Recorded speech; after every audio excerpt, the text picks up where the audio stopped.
Efforts of more number of children in a family, like what could that cause? Would that cause any damage to the society? అనేది నాకు ఒక doubt. Because population control అనేది ఇప్పుడు వింటున్నది ఏమీ కాదు, నేను చిన్నప్పటి నుంచి వింటున్నది.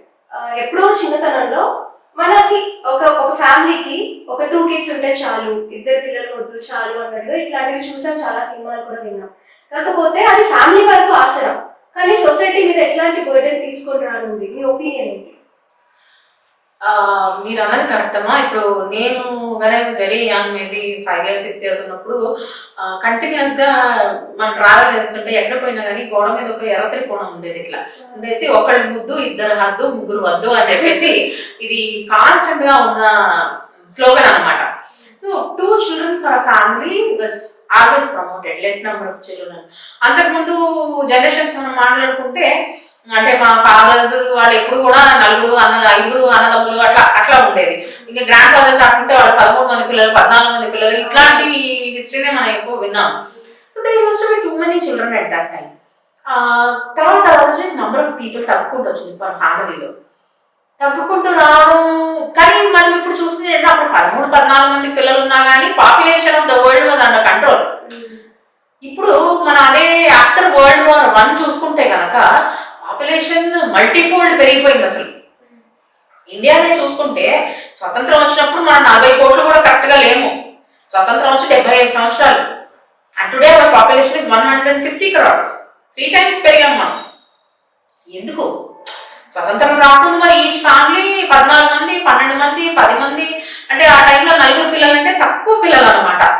వీళ్ళకి పిల్లలు చాలా తక్కువ, అంటే 4 ఉండేవాళ్ళు.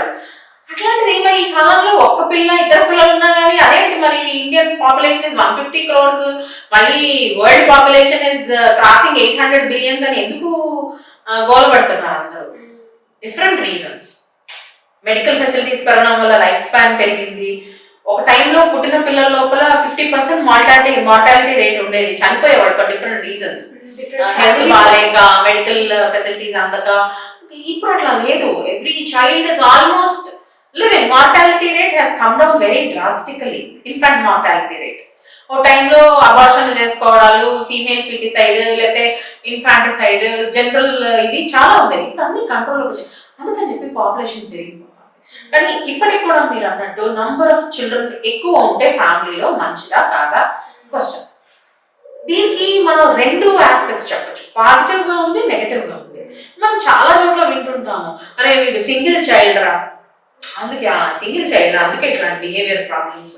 చాలా సార్లు అంటుంటారు సింగిల్ చిల్డ్రన్ కి కొన్ని బిహేవియరల్ ప్రాబ్లమ్స్ వస్తాయి, ఎందుకంటే ఒక్కడే ఉంటారు కదా, మోడలింగ్ సిస్టమ్ ఉండదు, ఐడియల్ ఇది ఎవరు ఉండరు, తర్వాత వచ్చేసి షేరింగ్ అలవాటు అవ్వదు, కొన్ని బిహేవియరల్ ప్రాబ్లమ్స్ ఉంటాయి అన్నది అంటుంటారు. అది కరెక్ట్ కూడా. మరి 4-5 పిల్లలు ఉంటే ఏమవుతుందని వాళ్ళు బిహేవియర్లీ చాలా పర్ఫెక్ట్గా ఉంటారా? అట్లా కూడా మనం చెప్పలేము.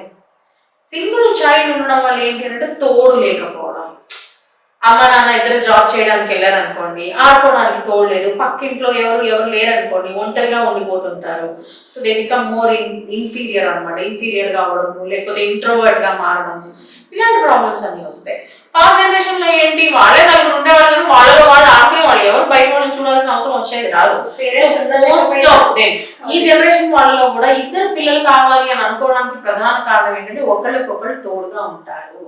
అంటే చిన్నప్పుడు ఆడుకోవడం వరకే పరిమితం కాదమ్మా. ఇది కాస్త ఏజ్ వచ్చిన తర్వాత, అంటే పేరెంట్స్ అన్నవాళ్ళు ఎప్పుడైనా పిల్లల కన్నా ముందు పోవాల్సిన వాళ్ళే. లైఫ్ స్పాన్ కి లెస్, వాళ్ళు తొందరగా ఏజ్ అవుతారు, తొందరగా పోతారు. అరే మేము పోయిన తర్వాత మా పిల్లలకు తోడెవరు, ఒక అన్నో అక్కో ఎవరైనా ఉంటే తోడుగా ఉంటారు, ఒకళ్ళకొకళ్ళు వాళ్ళ జీవితాంతం తోడుగా ఉంటారు అన్న ఒక కాన్సెప్ట్. దానివల్ల 2 పిల్లలన్నా ఉండాలి అట్లీస్ట్ అని అనుకుంటారు. ఈ విధంగా చూసుకుంటే ఇంట్లో ఎక్కువ మంది పిల్లలు ఉన్నారు అనుకోండి, ఒకళ్ళకొకళ్ళకి ఇంకొకళ్ళు తోడు, అది చాలా గుడ్. 4-5 పిల్లలు ఉంటే వాళ్ళలో వాళ్ళే ఆడుకుంటారు, వాళ్ళలో వాళ్ళే కలిసిపోతారు. పెద్ద అయిన తర్వాత ఒకళ్ళకొకళ్ళు అండగా నిలబడతారు. Larger family sizes, more support. ఇవన్నీ one side of the coin. The coin has got another side also. ఇప్పుడు ఒక కొత్త ఆర్గ్యుమెంట్ వచ్చేసింది, హిందూస్ పాపులేషన్ తగ్గిపోతుంది కనుక ఎక్కువ మంది పిల్లలు ఉంటే ఎక్కువ మన పాపులేషన్ పెరిగి మనం వాళ్ళ అండర్లోకి వెళ్ళిపోము అని ఒక కాన్సెప్ట్. అది కూడా నేను తప్పను, అది కూడా ఒక కాన్సెప్టే. That might be correct also to a certain stage. కానీ everything has got two sides for a coin. ఒక సైడ్ ఏంటి, ఒకరికొకరు తోడుగా ఉంటారు, వాళ్ళలో వాళ్ళు ఆడుకుంటారు, వాళ్ళకి వాళ్ళు పెద్ద అయిన తర్వాత కూడా సపోర్ట్ గా ఉంటారు. అండ్ పేరెంట్స్ ని కూడా టేక్ కేర్ చేయడానికి ఒకళ్ళే ఉండకుండా 4-5 ఉంటారు, వన్ నాట్ ద అదర్. ఇవన్నీ మనకు ఒక ఫ్యామిలీలో ఉండే ఇది, right? But what is the other side of the coin? 4-5 పిల్లలు ఉంటే వాళ్ళకి మనం పర్సనలైజ్డ్ ఇండివిజువల్ అటెన్షన్ ఇవ్వగలుగుతామా? మనం చాలా సార్లు వింటుంటాము, మన ఇంట్లోనే మన ఫాదర్ వాళ్ళు లేదా మనం ఇప్పుడు నేను నా కూతురు పెంచుతున్న అటెన్షన్ చూసి మా నాన్న అప్పుడప్పుడు అనేవాళ్ళు, ఇంత శ్రద్ధగా ఒకదాన్ని ఎంత కేర్ చేస్తారు. మాకైతే చిన్నప్పుడు ఏ కంచంలో పెడతారు తినేసేవాళ్ళం, పెట్టిందే ఎక్కువ అనుకుని తినేవాళ్ళం. అంటే ఇట్లా అన్నారు, చాలా మంది అంటారు కూడా, అబ్బాయి ఇప్పుడు మీ కొడుకు ఏం తింటాడో బిడ్డ ఏం తింటాడో అడిగే మరీ చేసి పెడుతున్నారు, మాకైతే ఏది పెడితే అదే తినేటోళ్ళు. అంటే ఎందుకు 4 పిల్లలు 5 పిల్లలు 6 పిల్లలు ఉన్నప్పుడు ఒక్కొక్కరికి ఏం ఇష్టమో తెలుసుకుని చేసే తీరిక ఓపిక ఫ్యామిలీలో ఉండవు. 4కి 4 రకాలు ఇష్టంగా ఉంటే తల్లి 4 రకాలు చేయలేదు కదా. అందుకని ఒక రోజు ఒకరికి నచ్చింది, ఇంకో రోజు ఇంకోటి నచ్చింది, చిరాకు పుట్టిందాక ఏం చేస్తే తిను నోరు మూసుకుని అనేస్తారు. So it was like that. Individual attention లేదు, పర్సనలైజ్డ్ అటెన్షన్ కూడా మనం ఇవ్వలేము. ఏ నాన్న నీకేంటి ప్రాబ్లం అని మనం కూర్చోబెట్టుకుని మాట్లాడగలిగే ఛాన్స్ కూడా తక్కువ. మనం చూస్తుంటాం, if you talk to people who were 5-6 siblings, వాళ్ళకి అమ్మ నాన్నతో అనుబంధం కన్నా వాళ్ళ పిల్లలు ఆడుకోవడమే ఎక్కువగా ఉంటుంది. అంటే వాళ్ళకి అప్పుడు అమ్మ నాన్న అవసరం అని కూడా అంత అనిపించదు, ఎందుకంటే వాళ్ళకే టైం సరిపోతుంది. మార్నింగ్ నుంచి ఈవినింగ్ దాకా వాళ్ళే ఆడుకుంటుంటారు. వాళ్ళకి మోడలింగ్ సిస్టమ్ ఉంటుంది, అన్న ఎట్లా చేస్తే నేను అట్లా చేస్తాను. మనం చూస్తుంటాము జనరల్ గా ఫస్ట్ చైల్డ్ కన్నా సెకండ్ చైల్డ్ చాలా ఫాస్ట్ గా ఉంటారు. They see their elder sibling and learn. ఇది కూడా అంతే. మామూలుగా ఏమవుతుందంటే ఓల్డ్ జనరేషన్ లో మనం చూసేవాళ్ళం, పెద్దప్పుడు ఏమో 15-16 ఏళ్ళు ఉంటారు, అప్పుడు ఇంకొక చిన్న బాబు పుడతాడు. సో ఈ ఫస్ట్ చైల్డ్ వాళ్ళని పిల్లల్లాగా సాకేదనమాట, చూసుకునేవాళ్ళు, వాళ్ళని తీసుకెళ్లేవాళ్ళు, తీసుకొచ్చేవాళ్ళు. సో మదర్ కి డెడికేటెడ్ గా వేరే వర్క్ చేసుకునేవాళ్ళు మదర్ ఫాదర్కి ఏంటి ఎర్నింగే, ఇంతమందిని పోషించాలి కదా మామూలు మాట. అందుకని father use to be busy. కాకపోతే ఏంటంటే వాళ్ళ బ్రదర్స్ సిస్టర్స్ ఏజ్ కొంచెం పెద్దవాళ్ళు చూసుకోగలిగేవాళ్ళు, లేదా అమ్మమ్మ నాన్నమ్మ ఇట్లాంటి వాళ్ళు చూసుకునేవాళ్ళు. కానీ పేరెంటల్ కనెక్ట్ తక్కువగా ఉండేది. అమ్మ నాన్న ఇప్పుడు ఎట్లయితే మనం పడుకునే ముందు పిల్లల్ని కథలు చెప్పి కహానీలు చెప్పి వాళ్ళతో మాట్లాడి అంత పర్సనలైజ్డ్ అటెన్షన్ ఇవ్వలేరు ఎక్కువ మంది చిల్డ్రన్ ఉన్నప్పుడు. At least in this generation where both parents are working, అది పాసిబుల్ అవ్వదు. మళ్ళీ సెకండ్ థింగ్, ఎక్కువ మంది పిల్లలు ఉంటే I cannot give them the same kind of comforts. నాకు ఒక్క పిల్లలు ఉన్నారనుకోండి, మేబీ డెడికేటెడ్ రూమ్ ఇవ్వగలుగుతాను. 2 ఉంటే 2కి ఒక రూమ్ ఇవ్వగలుగుతాను. 4 ఉంటే 4కి నేను ప్రొవైడ్ చేయలేనేమో. 5 ఉంటే 5 ప్రొవైడ్ చేయలేనేమో. స్కూల్ ఎడ్యుకేషన్, ఒక్కడుంటే ప్రైవేట్ స్కూల్లో చదివిస్తున్నా, 2 ఉన్నా చదివిస్తున్నా, 3 ఉంటే గవర్నమెంట్ స్కూల్లో పెట్టాల్సిందే నేను. అప్పుడే డిస్క్రిమినేషన్ వచ్చేది. అమ్మాయి వెళ్ళి గవర్నమెంట్ స్కూల్లో చదువుకోండి, అబ్బాయి ప్రైవేట్ ఇంగ్లీష్ మీడియంలో చదివిద్దాంలే. ఎందుకంటే జరిగింది ఎందుకంటే అప్పుడు అఫోర్డ్ చేయలేదు కదా. 5గురికి ప్రైవేట్ ఎడ్యుకేషన్ అఫోర్డ్ చేయాలని చేయలేదు, అందరూ చేయలేని వాళ్ళు ఏం చేస్తారు, అప్పుడు ఈ డిస్క్రిమినేషన్ స్టార్ట్. అబ్బాయి అయినా అమ్మాయి అయినా సమానం అనాలంటే ఫైనాన్షియల్ స్టేటస్ వాళ్ళకి ఉంటే, డబ్బు ఉంటే, మీరు అన్నట్టు ఇప్పుడు అంబానీ అదానీ ఉన్నారు, 4 పిల్లలు 5 పిల్లలు it's the same because they can afford. కానీ మనలాంటి ఫ్యామిలీస్ లో 4 పిల్లల్ని ఇప్పుడు యావరేజ్ గా చూసుకుంటే ఫస్ట్ క్లాస్ సెకండ్ క్లాస్ చదివే పిల్లల యావరేజ్ స్కూల్ ఫీజు 1,00,000 రూపాయలు. సంవత్సరానికి 4 పిల్లలకి 4 లక్షలు కట్టి అట్లాంటి స్కూల్లో చదివించడం కొంచెం కష్టం. సో నేనేం చేస్తా, కాంప్రమైజ్ అవుతా. కాంప్రమైజ్ అయ్యి ఏం చేస్తా, మామూలు స్కూల్లో వేసేస్తా. అట్లా అనుకునే వాళ్ళు లేరని కాదు, ఏముందిలే ఏ స్కూల్లో చదివితే ఏముంది అనుకునే వాళ్ళు కూడా ఉన్నారు. అండ్ ఎక్కువ మంది పిల్లలు ఉన్నప్పుడు అందరికీ అంత కన్వీనియంట్ గా కంఫర్టబుల్ గా మనం ఉంచలేము. ఒక సైకిల్ కొంటే పెద్ద అన్నయ్య చిన్నయ్య 2, 3, 4 చిన్న వరకు అదే వస్తుంది. బట్టలు కొంటే వాళ్ళ బట్టలే షేర్ చేసుకుంటారు, పుస్తకాలు కొంటే అక్కడ కొంటే విల్ పాస్ జనరేషన్స్ డౌన్. అవన్నీ మనం చూసి వచ్చిన వాళ్ళమే. ఈ జనరేషన్ లో కూడా అలా ఉండడానికి పిల్లలు అడ్జస్ట్ అవుతారా, ఒక క్వశ్చన్. ఇవన్నీ the other side of the coin. Attention ఇవ్వలేరు. అటెన్షన్ ఇవ్వకపోవడం వల్ల ఏమవుతుంది, వీళ్ళు బయట ఆడుకొని ఏం చేస్తున్నారో మనకు తెలియదు. ఒక పిల్లడు ఏం చేస్తున్నారో మనకు తెలుస్తుంది, 4 ఉన్నప్పుడు ఏం చేస్తున్నారో మనకు తెలియదు. So there is a possibility that 1 or 2 of them can become antisocial also. 100% అని చెప్పలేము, but there is a possibility. అంటే వీళ్ళు వేరే వాళ్ళ ఇన్ఫ్లుయెన్స్ లోకి వెళ్ళిపోవటము, యాంటీ సోషల్ ఎలిమెంట్స్ రావటము. ఒక్కొక్కసారి ఎక్కువ మంది పిల్లలు ఉన్నప్పుడు ఫాదర్ అఫోర్డబిలిటీ లేదనుకోండి, ఫైనాన్షియల్లీ అఫోర్డబిలిటీ లేకపోతే వీళ్ళని పనిలో పెట్టడం మనం చాలాసార్లు చూస్తుంటాం. కొన్ని ఫ్యామిలీస్ లో ఉంటారు, I don't want to specify, కానీ 1 2 3 4 5 6 7 ఉంటారు, చక్కలో ఉంటారు, మళ్ళీ కడుపులో ఉంటారు. ఉండేసి వాళ్ళు ఏం చేస్తారు, పిల్లలు ఏం చేస్తున్నారు అని అంటే వీడు పానీపూరి బండి మీద ఉన్నాడు, వాడు పంచర్ షాప్ లో ఉన్నాడు, వీడు ఆటో దురుస్తున్నాడు, వీడేమో ఇంపోర్ట్ చేస్తున్నాడు అని చెప్పేస్తారు. ఫైనాన్షియల్ హెల్ప్ కింద ట్రీట్ చేస్తారు పిల్లల్ని. అట్లా వాళ్ళకి కూడా ఇబ్బంది లేదు. మధ్య రకం వాళ్ళకి ఎవరైతే పిల్లలకి బాధ్యతగా ఏదైనా చేయాలనుకుంటారు, ఓకే, ఫైనాన్షియల్ గా అఫోర్డ్ చేయలేదు, ఇలాంటి వాళ్ళు they have to think about the other side of the coin also. రెండు ఉన్నాయి ఇందులో. ఎక్కువ మంది పిల్లలు ఉండడం ఒక ఫ్యామిలీలో అన్నది ఒక రకంగా అడ్వాంటేజ్, ఒక రకంగా డిసడ్వాంటేజ్. మరి మన ప్రయారిటీస్ ఏంటి అన్న దాన్ని బట్టి మనం డిసైడ్ చేసుకోవడం అంతే. కరెక్ట్ తప్పు అని మనం ఏమి ఇట్లా అచ్చుకుది చెప్పలేము, ఇది కరెక్ట్ ఇది రాంగ్ అలా చెప్పలేము. గవర్నమెంట్ చెప్తుంది 2 పిల్లలే ఉండాలని, ఎందుకంటే 10 మంది పిల్లలు ఉంటే వాళ్ళందరికీ ఫ్రీ ప్రొవైడ్ చేయడం గవర్నమెంట్ కి కూడా బర్డెన్ కదా. పాపులేషన్ ఎక్కువ అవడం వల్ల ఏమవుతుంది, మన రిసోర్సెస్ మీద ప్రెషర్ పెరుగుతుంది.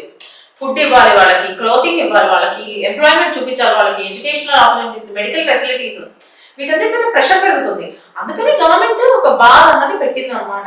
ఒకళ్ళు వాళ్ళకి తోడుగా ఇంకొకళ్ళు 2 చాలు అని చెప్పేసి ఒకటి పెట్టింది.